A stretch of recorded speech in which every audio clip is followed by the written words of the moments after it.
Hello, ici Xafren. Alors, suite à une question d'une abonnée, qu'est-ce que j'avais exactement comme problème de santé qui m'empêchait d'aller à l'école, donc me déscolariser, que je n'ai plus été à l'école pendant plus ou moins 5 ans, et qu'on cherchait encore un centre ou un hôpital spécialisé qui pourrait m'accueillir jusqu'au temps que je sois guérie, je vais vous faire plusieurs shorts pour vous expliquer en gros mes problèmes de santé qui m'empêchent justement de vivre tout ça.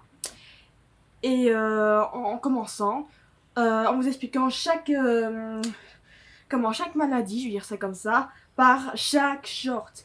Il y aura plusieurs parties. La première partie, ce sera l'estomac, parce que j'ai des problèmes d'estomac, puis mes crises d'insomnie, puis ma scoliose, puis et ainsi de suite. Comme ça, vous comprendrez mieux. Et je vous dis à tout de suite pour la première partie. Salut, ici Xafren. Si vous n'avez pas vu mon short précédent, je vous invite à le découvrir. Il est déjà disponible sur ma chaîne YouTube. Alors, la première chose que je vais vous expliquer, ce sont mes problèmes d'estomac. Je mange très peu, et que je pèse 96 kilos, ce qui n'est pas du tout normal. Mes parents me ramènent des croissants ou des pains au chocolat le matin, ça va, je le mange tranquillement. Je mange plutôt des fruits, style une banane ou quelques demi-pêches, sans plus quoi. D'habitude, je mange aussi des Kellogg's, mais ça devient aussi trop lourd pour mon estomac. Quand je bois un verre d'eau, par exemple, je me sens lourde.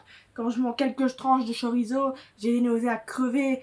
C'est gras, c'est très... Donc du coup, ce que j'ai aussi comme problème d'estomac, je ne vomis pas exprès, mais dès que j'ai un peu trop dans mon estomac, je vomis. Mon estomac ne supporte pas que j'aille trop dedans. Quand même 96 kilos pour peut-être voilà. Parce que oui, j'ai des gros os, mais je ne devrais pas peser des masses quoi. Et ça, c'est très énervant au quotidien. Hello, ici Xafren. Je vous explique mes problèmes de santé partie 2 avec mes crises d'insomnie. Alors, qu'est-ce que c'est déjà une crise d'insomnie?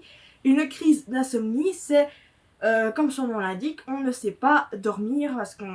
C'est pas une crise dans le sens où on fait un caprice, c'est plutôt une crise dans le sens où ton corps ne supporte pas quelque chose. Et à mon avis, il ne supporte pas dormir. Ce n'est pas possible, mais bon, moi j'explique ça comme ça pour que vous compreniez. Alors en gros, je ne dors que quelques heures par nuit. Je peux dormir jusqu'à 2 heures, 3 heures si j'ai fait une grasse matinée, mais après le lendemain, je suis claquée et je n'arrive pas à dormir. Et il me faut très longtemps pour m'endormir, mais par contre pour me réveiller, là si je suis réveillée, c'est très très dur pour me rendormir. C'est pour ça que je ne dors que 2 heures ou 3 heures par nuit, et donc du coup c'est très handicapant au quotidien. Hello, ici Xafren. Je vous explique mes problèmes de santé, partie 3 avec ma scoliose. Si vous n'avez pas vu mes autres shorts avec mes explications avant, je vous invite à les découvrir sur ma chaîne YouTube parce qu'ils sont déjà disponibles dessus tout simplement. Alors, qu'est-ce qu'une scoliose? Une scoliose, c'est une déformation de la colonne vertébrale. C'est-à-dire que mon dos n'est pas droit du tout. Et ça peut être très douloureux. Surtout, déjà hier, j'étais bloquée dans mon lit, ma mère a dû me tirer. Donc c'est très très handicapant. Alors, une scoliose, ça fait mal, mais ça peut jouer sur tout. Ça peut jouer sur le poids, ça peut jouer sur les reins, ça vraiment n'importe quoi.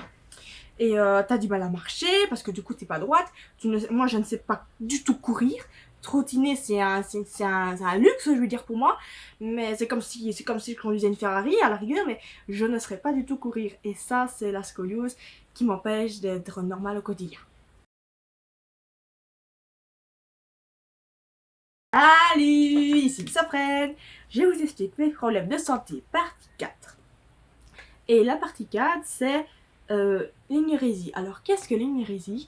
L'énurésie, dans le mot énurésie, vous entendez le mot urine. Et oui, j'ai des problèmes urinaires. On ne sait pas exactement ce que j'ai là-dessus parce que ma vessie, en gros, pour vous expliquer, n'est pas assez forte, si vous voulez, pour contenir mon urine. Donc, si je dois aller aux toilettes, je dois vraiment y aller dans la minute. Sinon, je me fais dessus parce que ma vessie n'est pas assez forte pour retenir mon urine. D'ailleurs, on doit souvent changer mes lit, je dois souvent me changer. Et ça, c'est pas évident, c'est même très... Je vais pas dire sale parce que je le fais pas exprès, parce que c'est une maladie, mais pour moi, je me sens répugnante quand je fais ça. Donc je mets beaucoup de parfum, je me change énormément, et Là, c'est bonjour à la honte. Donc, je vous explique en gros pour prendre soin de votre santé, mais c'est très handicapant au quotidien.